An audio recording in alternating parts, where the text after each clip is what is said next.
लोगों को ये अंदाज़ा नहीं होता कि this is a serious psychological illness. Genetics कितना अहम किरदार अदा कर रही हैं। जी। अगर जेनेटिक्स नहीं है तो बिहेवियरल इशू हैं। ये वो सब बातें हैं, लोगों को लगता है कि ज़हनी सेहत का इससे क्या ताल्लुक है। इट्स वेरी इंपॉर्टेंट कि ज़हनी सेहत जो है, मूड मिजाज आपका तभी बेहतर होता है ना when you are in a good right relationship. क्या बात बात पे दिल का भारी होना, आंख से पानी का बहना, रोना नॉर्मल है? आप चुप रह के बात गुजार तो देते हैं, हल नहीं होता। ज़हनी सेहत के मसाइल के लिए मौलिज के पास जाना तो दूर की बात है, जिस्मानी सेहत के जो मसाइल हैं उन पे भी मौलिज पे जाना और लैब्स कराना कोई पसंद नहीं किया जाता। अब ऐसा क्या किया जाए कि अपने अंदर बेहतरी भी आए, अपनी पर्सनालिटी पर भी काम कर सकें और बेहतर इंसान बन सकें जो जी। आइडेंटिफाई कर रहे हैं उन चीज़ों को? हमारा माइंडसेट ये है कि हम जाएंगे ही डॉक्टर के पास तब जब तबाही आ जाएगी। आजकल हम अपनी ज़बान से ही किसी शख्स को ज़हनी तौर पर इतनी अज़ियत देते हैं कि उस बेचारे के पास कुछ नहीं रहता है। जिंदगी को आसान करने के लिए ना हमें ये अपने प्रिंसिपल्स लाइफ में बना लेने चाहिए, जिसमें सबसे पहली जो चीज़ है वो ये है कि हमारी रूटीन, सोने जागने खाने पीने की एक रूटीन। अस्सलामुअलैकुम दोस्तों, मेरा नाम है Nabiha Ejaz and welcome to my podcast. दोस्तों, आज के प्रोग्राम में हम बात करने वाले हैं कि ज़हनी सेहत क्या होती है और इसका ख्याल रखना कितना ज़रूरी होता है। जब हमारे जिस्म के किसी भी हिस्से में तकलीफ़ होती है या कोई दिल का अर्जा होता है या जिगर या किडनी की कोई तकलीफ़ हमें होती है तो हम फ़ौरन से पहले डॉक्टर की अपॉइंटमेंट लेते हैं, उनके पास जाते हैं, दवाइयाँ अपनी उनका आगाज़ करते हैं, मुख्तलिफ टेस्ट एक्सरेज करवाते हैं और हम चाहते हैं कि हम जल्द अज जल्द सेहत याब हो जाए, अपनी डाइट प्लान चेंज करते हैं, अपना लाइफस्टाइल चेंज करने की कोशिश करते हैं। लेकिन दुख की बात ये है कि जब भी हमें हमारे यहाँ इस खित्ते में, इस कॉन्टिनेंट में, पाकिस्तान की मैं बात कर रही हूँ, कि जब भी हमें किसी ज़हनी तकलीफ़ का सामना करना पड़ता है या कोई ज़हनी मर्ज़ लाहक होता है तो हम उस पर शर्म महसूस करते हैं, आज भी महसूस करते हैं। डॉक्टर के पास, माहिर नफ्सियात के पास हम नहीं जाते हैं। इवन घर वालों से भी छुपाया जाता है और घर वाले भी उस बात को छुपाने की कोशिश करते हैं। तो आज के प्रोग्राम में ऑब्वियसली यही बात होगी कि जो ज़हनी सेहत है वो कितनी ज़रूरी है और कौन से ऐसे सिम्टम हैं जिनको आपको बिल्कुल भी इग्नोर नहीं करना चाहिए। अच्छा, फिर हम अपने बिहेवियर के ऊपर भी इस प्रोग्राम में आज बात करेंगे। हम थोड़े से रिश्तों में जो हसासियत का जो एक मामला है या जो हम जिस तरह से अपने रिलेशनशिप में लापरवाह हो जाते हैं और उनमें बिगाड़ आ जाता है, मेरी कोशिश होगी कि आज हम इसके ऊपर भी ज़रूर बात करें। क्योंकि अगर आज के दौर में हमने किसी को तकलीफ़ पहुंचानी हो ना तो हम उसको थप्पड़ नहीं मारेंगे, हम उसको डंडे नहीं मारेंगे, हम अपने अल्फाज से नफ्सियाती तौर पे उस शख्स को इतनी अजियत देंगे कि वो बेचारा जो है बहुत तकलीफ में मुब्तला हो जाएगा।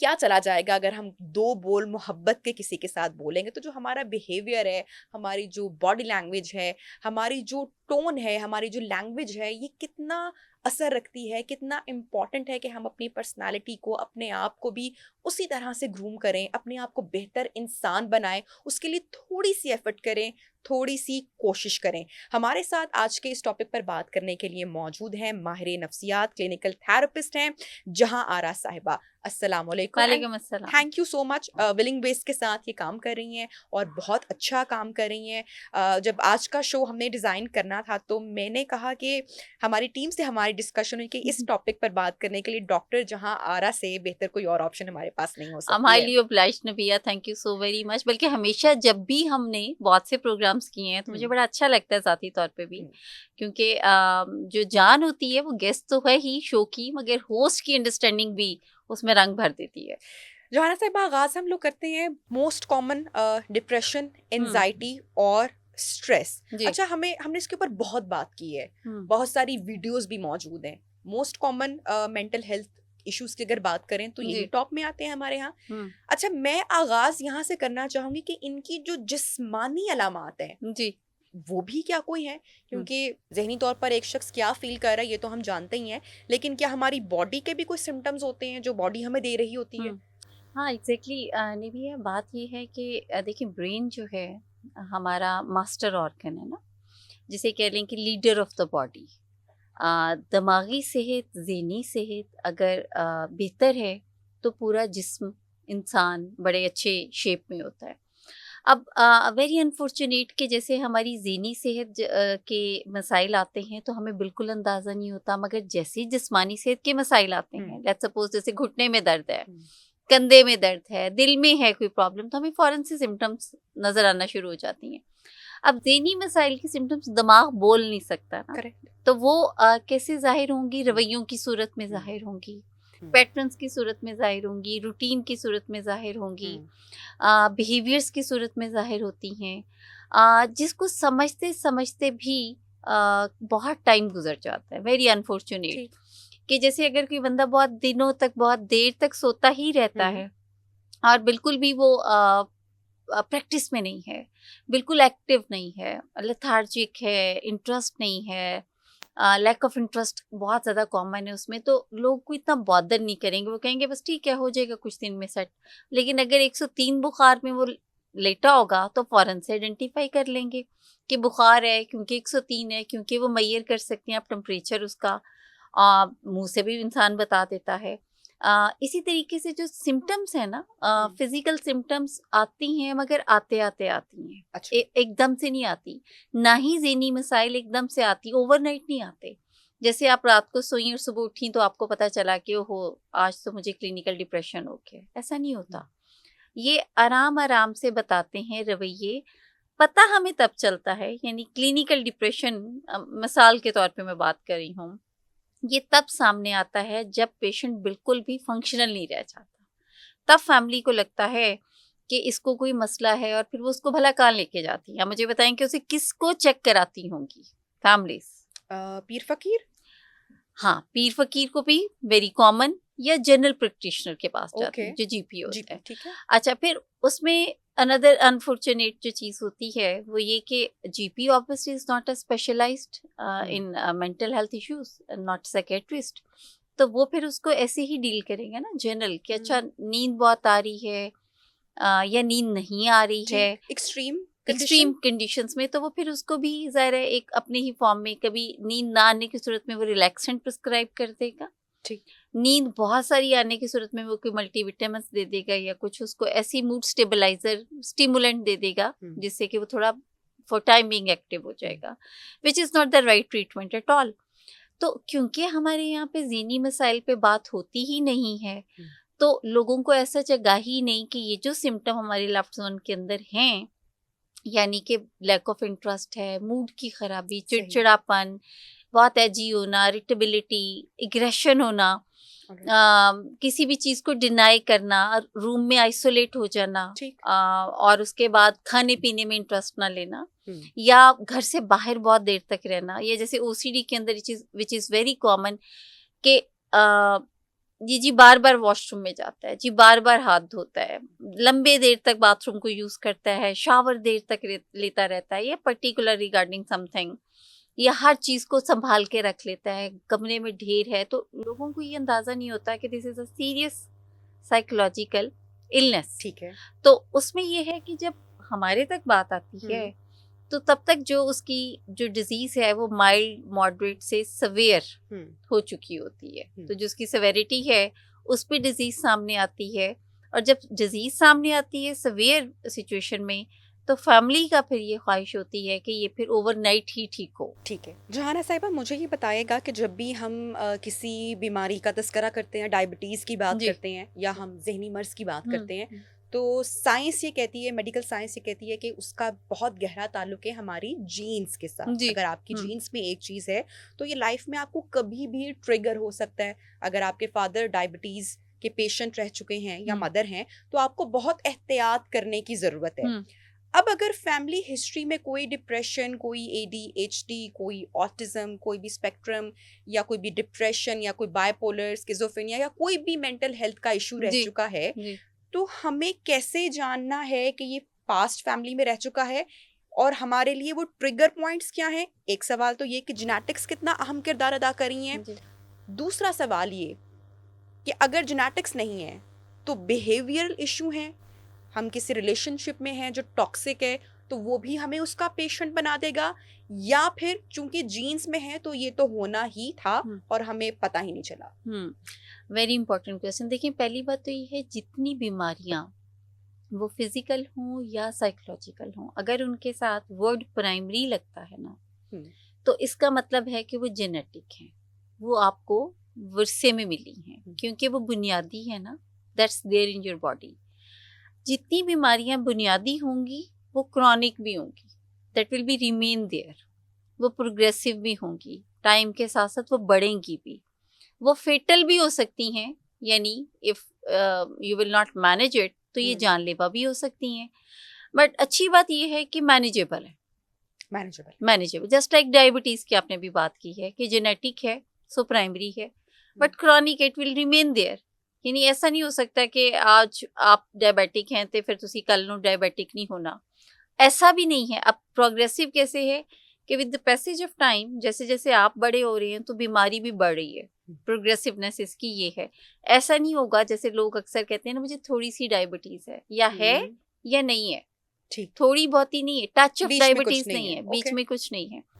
और जानलेवा क्यों होती हैं ये? If you are not managing it, तो फिर आपने देखा है कि डायबिटीज़ के ही वजह से रीनल फेलियर भी होते हैं, डायबिटीज़ की वजह से ही रेटिनोपैथी भी होती है, नज़र चली जाती है, आपकी न्यूरोपैथी होती है हाथ पाँव में। आपने देखा डायबिटिक में जो आपका डायबिटिक के जो फुट का आपने अक्सर देखा होगा, पाँव टांगी काटना पड़ जाती है। तो ये है इसकी बेसिकली प्रोग्रेसिवनेस। ठीक, तो ये जो जेनेटिक बीमारियां हैं, खा वो साइकेट्रिक हों खा वो फिजिकल हों, उनमें अगर प्राइमरी हैं तो वो आपको विरसे में मिली हैं। अब आपकी जो दूसरी बात थी कि क्या हम अगर पता है कि हमारी जीन्स में फैमिली में कोई ऑटिस्टिक है या कोई हाइपरटेंसिव है या कोई डिप्रेशन का पेशेंट है या हार्ट पेशेंट भी है, तो can we manage it? Of course yes. लेकिन this is the beauty of science कि वी कैन आइडेंटिफाई कि प्रॉब्लम्स क्या हैं हमारे ना। हम जैसे लेट्स सपोज कोई बंदा आके कहता है कि मेरे तो माँ और बाप दोनों हार्ट पेशेंट है, तो इसका मतलब क्या है कि he is vulnerable. And how he can manage himself?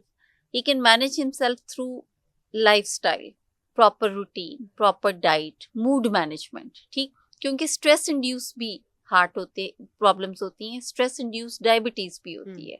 So mood management तो फिजिकल हेल्थ के इश्यूज में भी छुट्टी नहीं है। सेम अगर किसी की फैमिली में डिप्रेशन है, एंजाइटी है, ऑटिज्म रह चुका है, मूड के डिसऑर्डर्स रह चुके हैं, ADHD था किसी के बहन भाई, यानी तब तो डायग्नोसिस नहीं था, आज से 20 साल पहले। हाँ एग्जैक्टली, दैट वाज, आप फॉर्चुनेटली कह लें कि वो ऐसी डील करते हुए ही गुजर गए, मगर लेटली उनको भी कोई ना कोई कॉन्सिक्वेंस फेस ही करना पड़ता होगा। तो अगर ऐसा है तो बिल्कुल यू आर वल्नरेबल। आपको पता है कि ये जीन आपने कैरी की है, ठीक, मगर जीन कैरी करने का मतलब ये नहीं है कि अब आप भी उससे एक्सपोजर होगा। आपका एक्सपोजर तब होगा जब जीन कैरी की है मगर वल्नरेबल भी हो गए हैं। यानी क्लिनिकल डिप्रेशन था आपके पेरेंट्स में से किसी को, जीन्स आपने कैरी की उसकी, मगर उसके साथ साथ अब आपने लाइफस्टाइल को मैनेज किया, आपने सीखा कि जो मिस्टेक उन्होंने की वो मैं नहीं करूंगी, तो उससे फिर क्या होता है कि वो जरूरी नहीं है कि फिर आप भी उसको कैरी करें। फिर आप उसको ऑब्वियसली हरा भी सकते हैं, अपने बच्चों को बेहतर जीन्स भी दे सकते हैं। सही। तीसरा आपका जो क्वेश्चन था कि क्या जो रिलेशनशिप फेलियर्स हैं या रिलेशनशिप के कॉन्फ्लिक्ट्स हैं उनसे भी मूड मिजाज के मसाइल आ सकते हैं, या मूड मिजाज की वजह से भी कोई ऐसी चीज़ें होती हैं। तो ऑब्वियसली देखिए 90% जो फेलियर्स ऑफ रिलेशनशिप हैं, खा वो मैरिटल हों, खा वो फ्रेंडशिप हों, खा वो सिबलिंग्स के हों, उनकी जो वजह है वो आपके मूड मिजाज के मसाइल ही होते हैं 90%। जी, आप, और जो सबसे ज़्यादा दूसरी वजह है वो आपकी पुअर कम्युनिकेशन है। यानी if there is no effective communication तो फिर आप का जो ताल्लुक है वो कंप्रोमाइज़ होता है। अच्छा, अब effective communication that's another skill जो कि आपने ज़िंदगी में सीखनी है। मतलब हम जो हैं अक्सर गिला करते हुए आपको लोग मिलते होंगे कि मेरे नाल ते कोई मुखलिस रहंदा ही नहीं है, मैं बहुत मुखलिस हूँ मगर लोग मेरे साथ नहीं, मुझे मुखलिस लोग नहीं मिले, मुझे अच्छे दोस्त नहीं मिले, या हमेशा मेरे साथ धोखा होता है। तो सोचने की बात ये है, क्वालिटी क्या है? सब पे एतबार कर लेती हूँ। हाँ, सादा हूँ बहुत दिल की। हाँ, धोखा मिल जाता है। तो अब देखिए, अब ये जो क्वालिटी है ना, मैं सब पे एतबार कर लेती हूँ। तो कोई मुझसे पूछे ना बीइंग एक्सपर्ट ते भाई तुसी क्यों कर दियो एतबार, दसो तुसी भाई। आप जो हैं वो अगर आपको एक जगह पे डिफिकल्टी फेस करनी पड़ी, दूसरी पे करनी पड़ी, तो ये अब आपके लिए एक सोचने का लम्हाई फिक्रिया है कि what's wrong in me and I just want to bring changes. तो अब जो चेंजेस के लिए अगर आपको समझ नहीं आ रही है तो किसी सियाने से मशवरा, पहले दौर में सियानों से मशवरे लेते थे, बिल्कुल। तो अब तो एक्सपर्ट्स हैं। सबसे बड़ा एक्सपर्ट कौन है? मैं ये नहीं कहूंगी कि अब आप किसी थेरेपिस्ट पे चले जाएं, भाई आप गूगल से पूछें, आप चैट जीपीटी से पूछ लें, DeepSeek, there are so many आपके पास है ऑप्शंस। आप जाके पूछें और वो आपको बड़ा वैलिड रीजनेबल रिप्लाई आंसर देते हैं, और उसी सी बात से बात आपको एंड पे, और मैं खुद भी प्रैक्टिस करती हूँ इन चीज़ों को, कि एंड पे आपको फाइनल चीज़ मिल जाती है, नुकसान से बेहतर बच जाते हैं आप। तो ये जो है ना कि मुझे मैं बहुत ज़्यादा खुलूस वाली खातून हूँ, मगर मुझे बहुत ज़्यादा धोखे मिलते हैं। तो इसका मतलब है कि I need to change my style, I need to be assertive enough. इसका मतलब कि या तो मैं पैसिव हूँ या मैं एग्रेसिव हूँ, और पैसिवनेस के अंदर मैं वो कह नहीं पाती हूँ जो कि मुझे कहना चाहिए, यानी राइट टाइम पे राइट डिस्कशन में मैं पार्टिसिपेट नहीं कर पाती, मैं चुप रहती हूँ।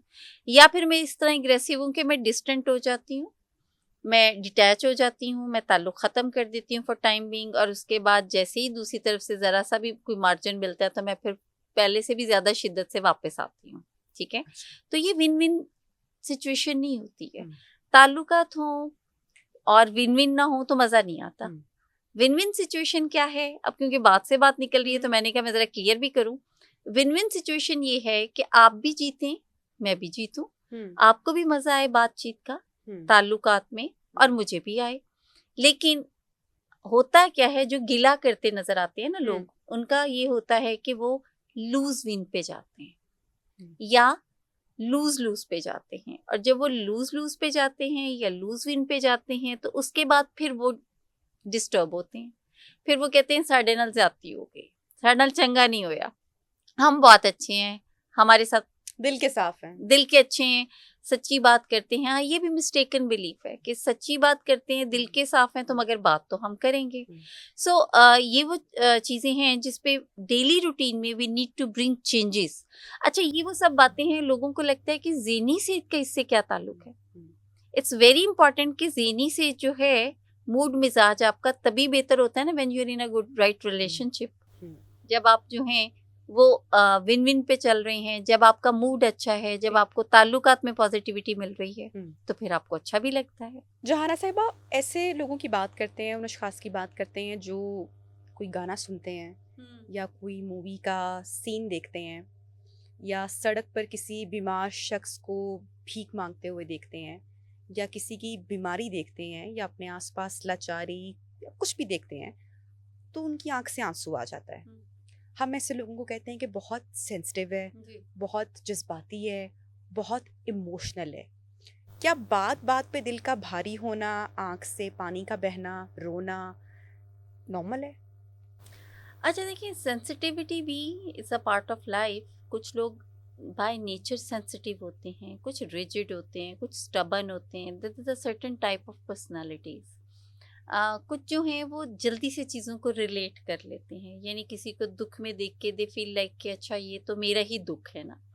तो जब वो जगह जगह पे बार बार पे, अब जगह जगह पे ही दुख मिलेंगे ना ज़िंदगी में आपको, बड़ा बार बार से डिफरेंट सा एक्सपोजर एक्सपीरियंसेस होते हैं, तो वो ज़रा थोड़ा रिलेट जल्दी कर लेते हैं। कुछ लोग हैं वो लीस्ट बॉदर करते हैं, कुछ हैं वो हेल्प करने पे ज़्यादा फोकस करते हैं और दुखी नहीं होते, रिलेट नहीं करते हैं। तो ये तो टाइप ऑफ पर्सनालिटीज़ हैं, और इसमें ऐसा नहीं होता कि वो जानबूझ के कर रहे होते हैं। लेकिन ये जो आपने दूसरा पॉइंट अभी रेज किया कि बार बार दिल का बोझल होना, बाहर आना, ये अगर तो डिसफंक्शनैलिटी क्रिएट कर रहा है, यानी बंदा फंक्शनली नहीं रह गया, कहीं पे भी जा रहा है, कोई भी बात, किसी ने हाल भी पूछा तो आंसू छलक पड़े हैं, किसी ने तारीफ भी की तो आंसू, किसी ने कोई ऐसी बात कर दी तो नॉस्टैल्जिक। अब this is something serious matter. अब इसके अंदर ये है कि प्रोब करने की ज़रूरत है कि रीज़न बिहाइंड क्या है।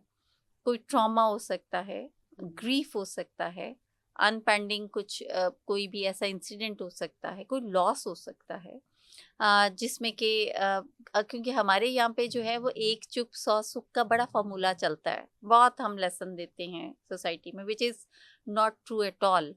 साइंस इसको प्रूव नहीं करती है। हाँ, फॉर टाइम बीइंग आप चुप रह के बात गुजार तो देते हैं, हल नहीं होता।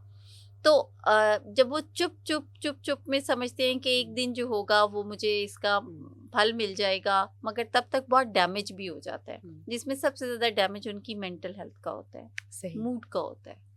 अच्छा, रिसेंटली हमारी एक बड़ी यंग एक्ट्रेस हैं, शायद आपकी भी नज़र से गुजरा उनका एक इंटरव्यू एक मॉर्निंग शो में, उन्होंने कहा या गालिबन किसी इवनिंग शो में कि आजकल जब हम किसी भी जहनी मर्ज के लिए डॉक्टर्स के पास जाते हैं तो वो उनको बड़ी कंट्रोवर्शियल हुई बात, ये मैं उनकी बात कोट कर रही हूँ कि वो नमाज पढ़ने का कहते हैं या रूहानियत की तरफ ले जाते हैं। मेरा आपसे सवाल है, you being in this field, क्या जहनी अमराज का इलाज रूहानियत से किस हद तक आप सुकून में आ जाते हैं या मुकम्मल इलाज हो सकता है? और ये बात काफ़ी उनको जो है मतलब बहुत सारे बैशिंग का सामना करना पड़ा उनको, और उसके बाद में आज की क्लैरिफिकेशन भी सामने आई। तो इसके ऊपर आपकी एज अ एक्सपर्ट क्या राय है?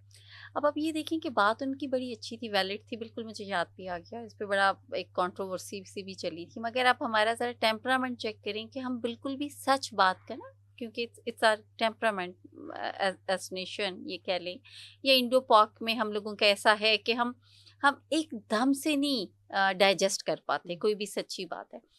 मैं तो नबी आपको ये कहूँगी कि जैसे मैं भी और भी बहुत सारे एक्सपर्ट्स जितने भी हैं, स्पेशली मेंटल हेल्थ में ना, हम ये नहीं कहते हैं कि हिंदुइज्म क्या कहता है, बुद्धिज्म क्या कहता है, इस्लाम क्या कहता है। हम ये कहते हैं कि बेसिकली ये जो तकलीफ है, क्योंकि हमारे नज़दीक तो पेशेंट सबसे अहम है, उसकी बीमारी हमारा गोल है, पर्पस है एक हमारा उसे ठीक करना, और उसमें कुछ भी ऐसा बाकी जो मामला हैं कि वो कौन है, कहाँ से आया, क्या है, ये ज़रा सेकेंडरी हो जाता है ना। पहले तो है उसको रिलीफ देना। If somebody is coming to me being expert और वो क्लिनिकल डिप्रेशन का पेशेंट है और घर वाले मुझे ये रिपोर्ट कर रहे हैं कि जी ये तो देर तक रोता रहता है, कमरे से नहीं निकलता, खा पी नहीं रहा, and I am just MSc के थ्रू यानी मेंटल स्टेट एग्जामिनेशन के थ्रू मैं ऑब्जर्व कर रही हूँ कि he is in a bad shape. तो आप मुझे ये बताएं कि क्या जो मेरा अर्जेंट इम्पॉर्टेंट है, क्या मुझे साइंटिफिकली उसको ट्रीट करने की ज़रूरत है या एथिकली बीइंग मुस्लिम, क्योंकि मैं भी मुसलमान हूँ, मैं उसे कोई भाषण दूँ? तो अर्जेंट इम्पॉर्टेंट क्या है कि मैं उन डेफिशिएंसीज पे काम करूँ जिसकी वजह से ही इज इन पेन। ठीक। और वो क्या है, जैसे उसकी ब्रेन में केमिकल इम्बैलेंस, ठीक, वो उसकी जो फिजिकल हेल्थ अगर कंप्रोमाइज हो रही है तो that's just because of mental health. सही। तो if he is just operating with a clinical depression तो ही नीड्स एंटी डिप्रेसेंट, ठीक, और ही नीड्स मूड स्टेबलाइजर और ही need any some antipsychotic at time. वहां पे मैं उसे कोई ऐसी मैं प्रीचिंग नहीं कर सकती वहाँ पे, ठीक। बट हम ये कहते हैं कि जैसे जैसे पेशेंट बेहतर हो, और जब पेशेंट बेहतर होता है, मैंने नहीं कोई बंदा देखा जो सेन है, सेहतमंद है। सेन से मुराद है कि उसकी सोचने समझने की सलाहियत बेहतरीन है, समझदार है, वो खा मुसलमान है, हिंदू है, सिख है, ईसाई है, वो अपनी इबादत ना करता हो, मैंने नहीं देखा। जो बंदा सेन है उसे पता है कि मैंने राइट टाइम पे क्या काम करना है। बात ये हो रही है कि किसी की सैनिटी ही कंप्रोमाइज है, ठीक, somebody is in pain। यानी अब जैसे रूटीन में मेरे पास पेशेंट्स आते हैं हमारे पास, जैसे तो साइकोसिस में होते हैं। अच्छा। साइकोसिस एक ऐसी जैसे जहनी बीमारी है, अच्छा, जिसमें के फिक्स्ड फॉल्स बिलीफ होते हैं, यानी आपके जो बिलीफ्स हैं वो फिक्स होते हैं मगर फॉल्स होते हैं। किसी आपके रिलेशनशिप के बारे में भी हो सकते हैं, किसी शख्स के बारे में भी हो सकते हैं, किसी पर्सनैलिटी के बारे में भी, नेचर के बारे में भी, अपने बारे में। जैसे बहुत सारे लोग आप खबरों में सुनते होंगे कि किसी ने नाउज़बिल्ला नबूवत का दावा कर दिया। अक्सर लोग ज़हनी बीमार जो हैं, बहुत सारे लोग जो हैं वो ये कहते हैं आई एम अ प्रेसिडेंट या I am a prime minister, ठीक। तो ये लोग जो हैं, कुछ लोग बहुत पैरानॉइड होते हैं कि समबडी यू नो, और ये मेंटल कंडीशन है, it's a mental health issue, serious mental health issue. और कुछ लोग हैं वो कहते हैं कि some people are following me. तो आपने देखा होगा कि अक्सर लोग ये भी रिपोर्ट करते हैं कि इसने घर में एक्स्ट्रा सिक्योरिटी या कैमरास लगा लिए हैं, या कुछ लोग कहते हैं कि मेरा मोबाइल टेप हो रहा है, तो ये साइकोसिस की ही सारी सिम्टम्स हैं, जिसमें डिलेरियस होते हैं, डिलेरियम में होते हैं, डिल्यूजनल कंटेंट होता है, आपको हो जाते हैं, डिल्यूजन्स होती ओके, हैं, हेल्यूसिनेशंस होती हैं, या वसवसे या वहम कह सकते हैं वहम हम। आते हैं, ठीक ठीक है, है, आपको आवाजें सुनाई देती हैं जो कि रियलिटी से उसका कोई ताल्लुक नहीं, ओके, रियलिटी से सब चीजें डिस्कनेक्ट होती हैं बेसिकली। ऐसी सिचुएशन में फैमिली जो है उसका बहुत पुरजोर जो है वो इसरार होता है कि प्लीज मैडम इसको कहें कि नमाज पढ़े, सही, या इसे कहें कि कुरान पढ़े, या इसे कहें कि कोई भी इबादत करे, वो जिस भी बिलोंग करता है रिलीजन से। तो हम ये कहते हैं कि जब उसकी सैनिटी ही इंटैक्ट नहीं है, सैनिटी ही कंप्रोमाइज्ड है, सोचने समझने की सलाहियत ही नहीं है, तो उसने क्या ही इबादत करनी है। ठीक, सो अर्जेंट इम्पॉर्टेंट में तो उसकी जो सैनिटी है उसको रिस्टोर करना है। जैसे ही वो बेहतर होगा तो फिर हर वो काम करेगा जो उसने करना है। और हम ऑब्वियसली फैमिली को भी नहीं मना करते हैं। रहेगी बात जैसे आप कह रही थी कि वो जो उनका था कि नमाज पढ़ने का मशवरा देते हैं, that's very true. I have seen so many mental health practitioners, physical health practitioners जो कि ये कहते हैं कि जी आप सारे काम छड़ दियो, तुसी बस ए काम शुरू करो। तो ये दिस इज क्वैकरी। ये बिल्कुल भी इलाज नहीं है, और इलाज की तरफ आना चाहिए। सच्ची बात करने में बिल्कुल नहीं घबराना चाहिए। सच्ची बात में ये है कि आप बीमार हैं और आपको इलाज की ज़रूरत है। सेहतमंद होने पे जब आप एक फंक्शनल लाइफ में आएंगे तो फिर आप अपने तमाम रिचुअल्स परफॉर्म कर सकते ठीक हैं। है। जहाना साहिबा, अक्सर लोगों को हमने देखा है हमारे आसपास, आई एम श्योर जो देख रहे हैं, एक बहुत ही कॉमन हमारी हैबिट्स होती हैं जो लोग उनमें मुब्तला होते हैं। नाखून का जी खाना बड़ा कॉमन है। अक्सर लोग जब बात करते हैं या गुफ्तगू करते हैं तो वो अपने पैर को हिलाते रहते हैं। और इस तरह की कोई भी चीज़ें जब वो कर रहे होते हैं तो क्या वो कन्फ्यूजन का शिकार होते हैं? कोई प्रॉब्लम होती है, या क्या मसला आप इसको समझती हैं, या सिर्फ हैबिट है, या बेचैन रहना, बेचैन तबीयत, अगर कोई काम है तो बस अब ये फौरन फौरन फौरन फौरन हो जाए, ये कोई कंडीशन है? अच्छा, जैसे पहली 3 जो सिम्पटम्स हैं वो तो हम जनरलाइज एंजाइटी डिसऑर्डर में हम लेके आते हैं, ठीक है। उसके अंदर आपको सोशल एंजाइटी भी हो सकती है, उसके अंदर आपको कॉन्फिडेंस के इश्यूज भी हो सकते हैं, उसके अंदर आपको लैक ऑफ इंटरेस्ट भी हो सकता है, आपको कुछ चैलेंजेस हैं जो कि फेस करने पड़े हैं, जो कांट फीलिंग के you are capable to face that challenge.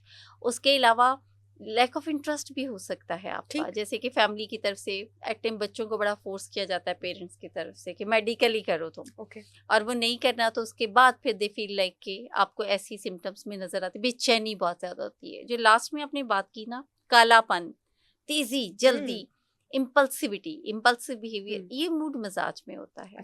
जल्दी जो काम जो दिमाग में सोच आ गई बस वो करना है, और ऐसे में बेरब्त भी होता है टाइम।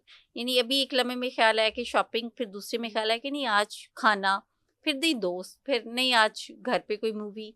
यानी ये कोई बहुत ज्यादा इसमें रब्त नहीं होता।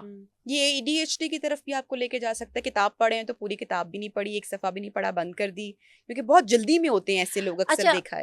ADHD और ऑटिज्म के बारे में मैं एक कॉन्सेप्ट क्लियर करना चाहूँगी इसी प्रोग्राम के उससे रेफरेंस है कि ये चाइल्ड इश्यूज है ना, ADHD। लेकिन आप उसके साथ, अगर आप उसके छोटे लेवल पे हैं या बहुत एडवांस स्टेज पे नहीं है, तो आप उसके साथ ग्रो नहीं कर रहे हैं। देखिए, ADHD जो है वो 12 साल तक का बच्चा जो है उसको एक्सपीरियंस करता है, ठीक है। Attention deficit hyper active disorder है। उसके बाद नेचुरली ज्यादातर जो बच्चे हैं वो अपनी कोप अप करते हैं और एनर्जीज को कंज्यूम कर लेते हैं। लेकिन उसके बाद अगर वो बहुत सवेयर सिचुएशन से गए हैं टीन में, तो उनके बिहेवियरल इश्यूज आने के चांसेस होते हैं। ऑटिज्म का भी ऐसे ही है, क्योंकि ऑटिज्म स्पेक्ट्रम डिसऑर्डर जो है इसके अंदर भी ये है कि ये बच्चों के अंदर जब आता है, माइल्ड, मॉडरेट और सेवेरिटी, 3 इसके बेसिकली होते हैं, जिसके 4-5 मेन सिम्टम्स होते हैं कि बच्चा एक ही चीज़ पे परसिस्टेंट होता है, उसी पे रेजिस्टेंस शो करता है, आई कांटेक्ट बड़ा पुअर होता है, स्टबन एटीट्यूड के साथ होता है, जिसको यानी ये ऐसे रवैये होते हैं जिनको फैमिली आइडेंटिफाई कर लेती है। ये लाइफ लॉन्ग ठीक इशू है, है, यानी autism is a life long, reverse नहीं होगा, हाँ, मैनेजेबल है। मैनेजेबल यानी है। इस पे ओके, मैंने बहुत सारे ऑटिस्टिक बच्चों को बड़े अच्छा लाइफस्टाइल में गुजारते भी देखा है। मैंने उनको बहुत बेहतर होते भी देखा है जो एडवांस विद द स्टेज के राइट, भी हैं। हाँ हाँ, with the right okay, treatment, with the okay, right, बस इनके साथ जरा एक्स्ट्रा एफर्ट लगाने की ज़रूरत होती है, इनको गाइडेंस की ज़्यादा ज़रूरत होती है, इनको प्रॉपर ट्रीटमेंट की ज़रूरत होती है, इनको स्किलफुल करने की ज़्यादा ज़रूरत होती है। ADHD क्योंकि ये भी ब्रेन के ही केमिकल की रिलीज होती है जिसमें बच्चा जो है वो ज़्यादा ज़्यादा जल्दी जल्दी करता है, तो यूजुअली वो टीन के बाद अगर मैनेज हो रहा है साथ साथ तो मिक्स हो जाते हैं, वो Okay. 80% फंक्शनल लोगों में आ जाते हैं, वरना वो बिहेवियरल इश्यूज में ज़्यादातर सही, में कन्वर्ट होते हैं। ठीक है। अच्छा, एक सवाल जो कि मैं आपसे करना चाह रही थी, और हमने बहुत सारे शोज़ किए लेकिन इस जानिब हमने बात नहीं की। आई थिंक बड़ा इम्पॉर्टेंट है कि हम बात करें कि लाइफ में जब हम किसी भी बहुत ही अपने प्यारे इंसान को, करीबी इंसान को लूज़ करते हैं या उनकी डेथ से गुजरते हैं, मतलब फॉर एग्जांपल कोई एक इंसान है, उसकी माँ से उसका रिश्ता और माँ का रिश्ता इस तरह का है कि वो इटर्नल है, और सबसे वो आपकी दोस्त भी है, आपका प्यार भी है, आपकी आप उस मोहब्बत को भी नहीं एक्सप्लेन कर सकते। और हम में से कोई भी नहीं चाहता कि हम अपने माँ बाप को खोएं या वो जाएं, हमसे दूर जाएं, लेकिन it's a part of life. जब वो जाते हैं हमसे दूर, तो उसके बाद हमें वापस बैक टू लाइफ आना, बहुत सारे लोग हमने ऐसे देखे हैं जो बहुत एफर्ट कर रहे होते हैं, बहुत कोशिश कर रहे होते हैं, लेकिन वो नहीं आ रहे होते हैं। रिसेंटली मेरे अंकल से मेरी कॉन्वर्सेशन हुई इसके ऊपर, उन्होंने बताया कि जब मेरी नानी यानी कि उनकी मदर जब शी पास्ट अवे, तो जो शुरू के जो 2-3 साल थे वो उनके लिए बहुत प्रॉब्लम में गुजरे। वर्क प्लेस पे उनको एंजाइटी इशू होना शुरू हो गए, उनका मूड इतना लो रहता था। एंड देन आई रियलाइज कि मैंने भी कुछ ऐसे लोगों को देखा कि जब उनकी मदर गुजरी, तो वो ऐसा लगा कि वो इंसान वो वैसा रहा ही नहीं, शायद वो नॉर्मल नहीं रहे। तो हमें ये नहीं सिखाया गया, हमें ये नहीं बताया गया कि जब आप रिश्ते खोते हैं अपने, चाहे वो आपके माँ बाप हों, कोई आपका दोस्त हो, आपकी बीवी या शौहर हो, या खुदा ना खास्ता आपकी औलाद में हो, तो कम बैक करना लाइफ में बड़ा मुश्किल होता है। ऐसे लोग जीना छोड़ देते हैं, बस एक अपनी जिंदगी गुजार रहे होते हैं। उन लोगों के लिए जो आपको इस वक्त सुन रहे हैं, देख रहे हैं, उनको आप क्या कहेंगी? अच्छा नबिया, this is very natural actually, क्योंकि हम यहाँ पे इंडो पार्क में, पूरी दुनिया में ही मैंने तो वैसे लॉस के बाद चेंजेस देखे, मगर यहाँ पे हम we are very much attached to our parents, siblings, family system हमारा जैसा है, तो we are very codependent. खोने का तस्वुर ही हमारे लिए बड़ा पेनफुल होता है, खोना तो एक अलग ही बात है।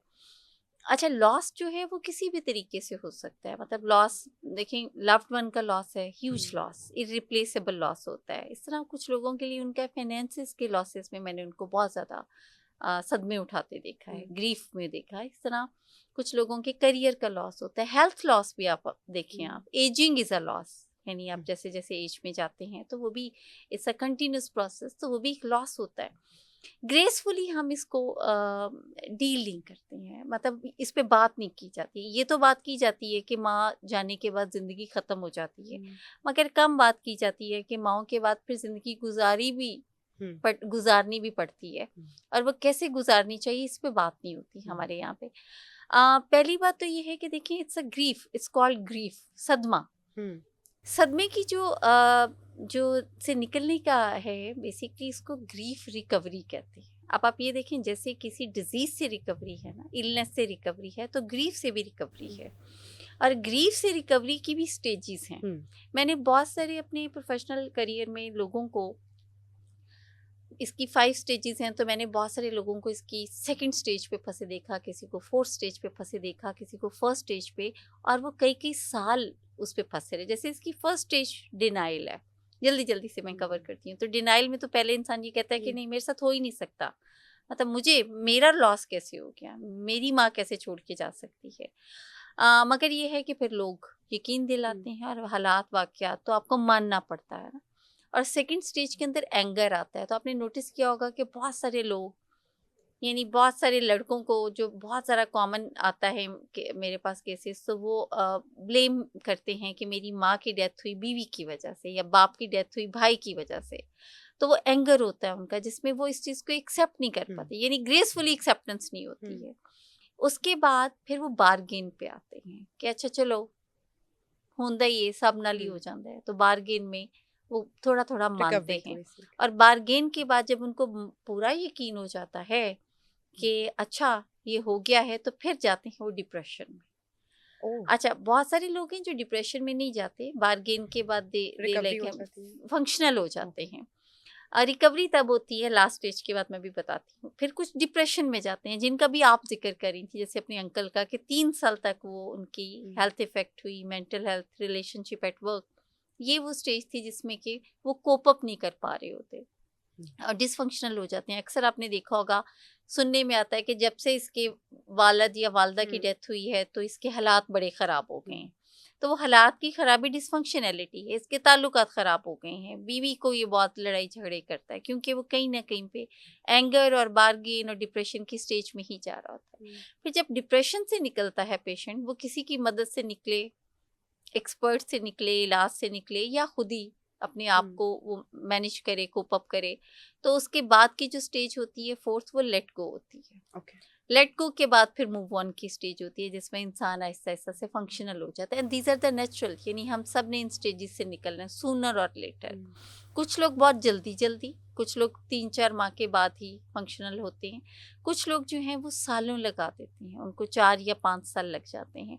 तो क्योंकि आइडेंटिफिकेशन होती नहीं है, तो हमें ये लगता है कि अगर बाकी मतलब किसी की वालदा फौत हुई हैं और 4 बहन भाइयों में से 3 फंक्शनल हो गए हैं, तो इसको क्या मसला है, सही। ये भी हो जाए। तो ज़रूरी नहीं है कि वो भी फंक्शनल हो सकता है उसका ग्रीफ रिकवर ना हुआ हो सकता है उसकी अटैचमेंट डिफरेंट हो, तो उसकी मदद करनी चाहिए और उसको मदद देनी चाहिए साइंटिफिकली। ग्रीफ रिकवरी की ज़रूरत होती है ऐसे अफराद को। अच्छा, हमारे यहाँ यूजुअली ये भी होता है ना कि लोग साइकोलॉजिस्ट के पास नहीं जाते हैं, काउंसलिंग नहीं करवाते, थेरेपी नहीं करवाते।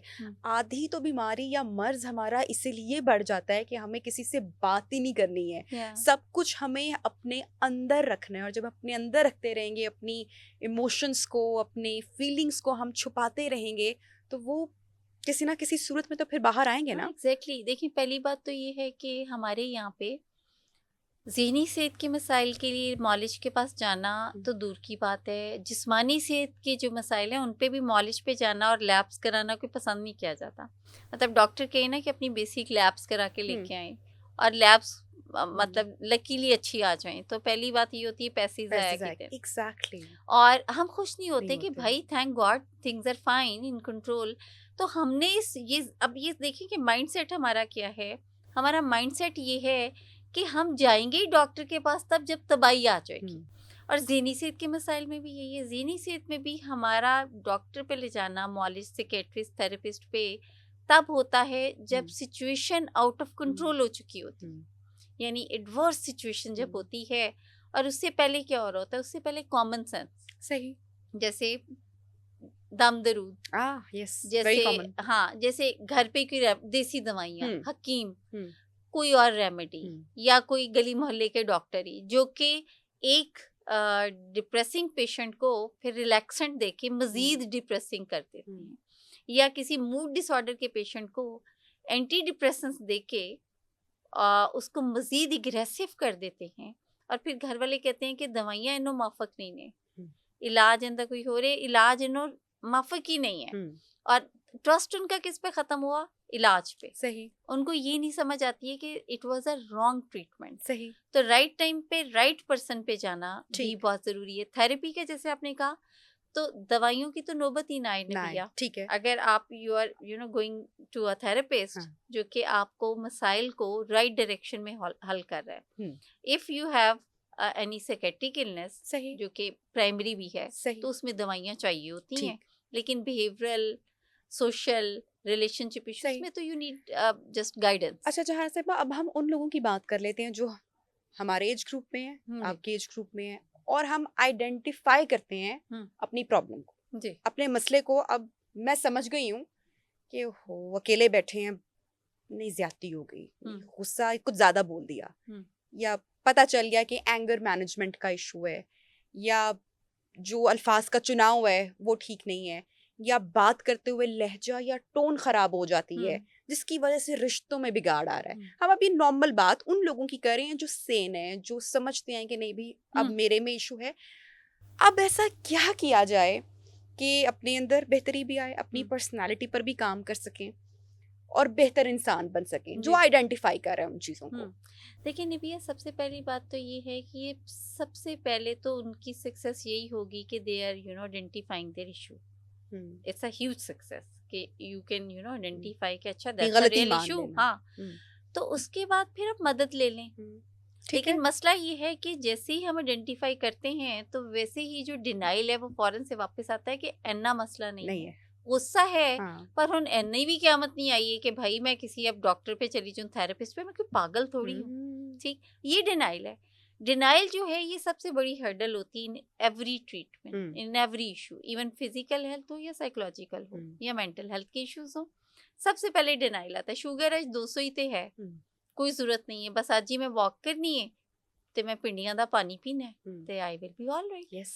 तो मुझे क्या जरूरत है मैं डॉक्टर पे जाऊं, टाइम पैसा जाया करूं डॉक्टर पे, क्योंकि हमने तब जाना है जब रॉक बॉटम हिट होना है, जब पानी सिरों लंघ जाना है, फिर जाना है हमने हम्म, डॉक्टर पे। हम्म, ऐसी सूरत में फिर डॉक्टर मुकम्मल इलाज करता है जो हमारे बारे में नहीं आता। करेक्ट। तो फिर हम ये कहते हैं कि नहीं ये अब एग्जैजरेट कर रहा है, सही। मेरे इतने मसाइल नहीं थे। नहीं है। तो जब आप आइडेंटिफाई करते हैं हम्म, बैठ के कि हाँ मेरे मूड में मसला तो है, है।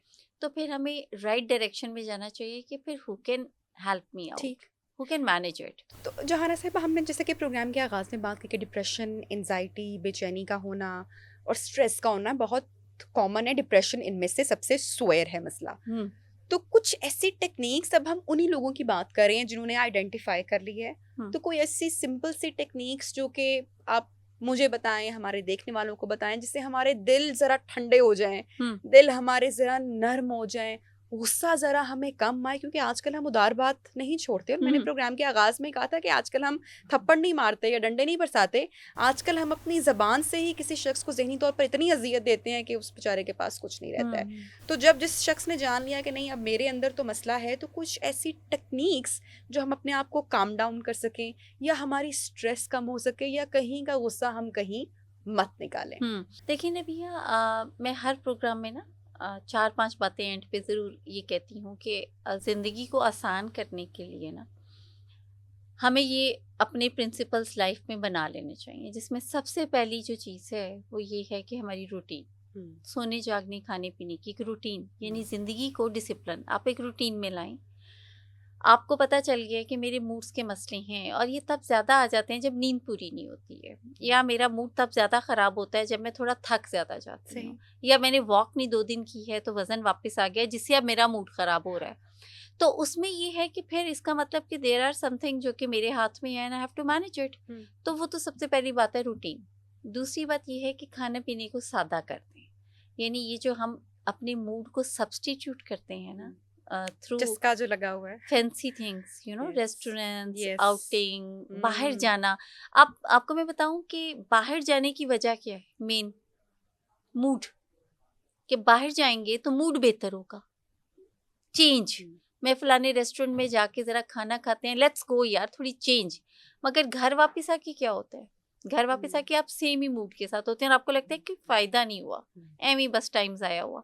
तो मतलब क्या हुआ कि खाना नहीं है, सादा खाना आप घर पे खाएं मगर रूटीन को मैनेज करें।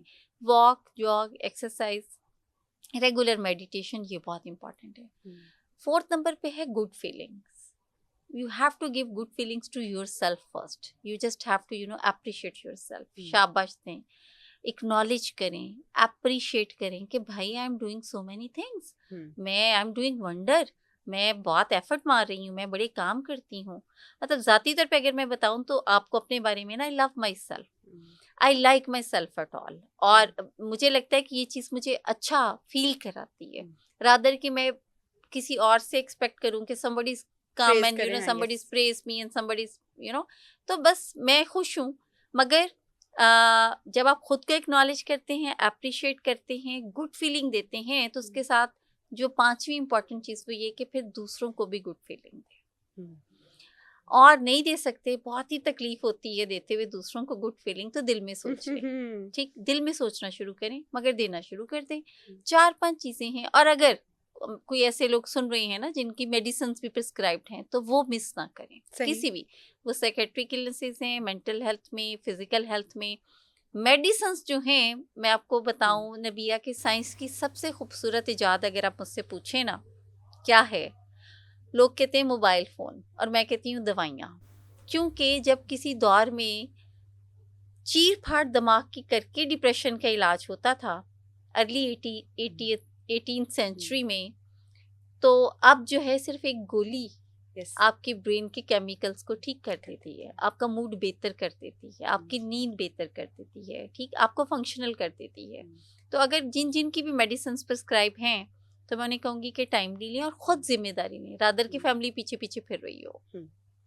Thank you so much Johana साहिब, आपने टाइम निकाला हमारे प्रोग्राम के लिए और हमें जैसे कि हम अपने जिस्म का ख़्याल रखते हैं, अपने लिबास का ख़्याल रखते हैं, अपनी ज़ाहिरी शख्सियत का ख़्याल रखते हैं, उसी तरह बेहद ज़रूरी है कि हम हमारी जो मेंटल हेल्थ या हमारे जो ज़िंदगी का सुकून है, हम उसका ख़्याल रखें और हम अपने आस-पास या हमारे जो घर का माहौल है उसको इतना पॉजिटिव, इतना खूबसूरत रखें और इसकी ज़िम्मेदारी किसी एक शख्स पर मत डाल दें, बल्कि घर का हर फ़र्द उसका ये फ़र्ज़ बनता है कि वो घर के माहौल को या अपने आस-पास के माहौल को, लोगों के जो आपके प्यारे हैं, उनकी ज़हनी सेहत का ख़्याल रखना मेरे ख़्याल से कि हमें इस पे थोड़ा-थोड़ा कंट्रीब्यूट ज़रूर करना चाहिए। आई होप कि आपको प्रोग्राम पसंद आया होगा। अपना फ़ीडबैक लाज़मी हमारे साथ शेयर कीजिएगा। टेक केयर, अल्लाह हाफ़िज़।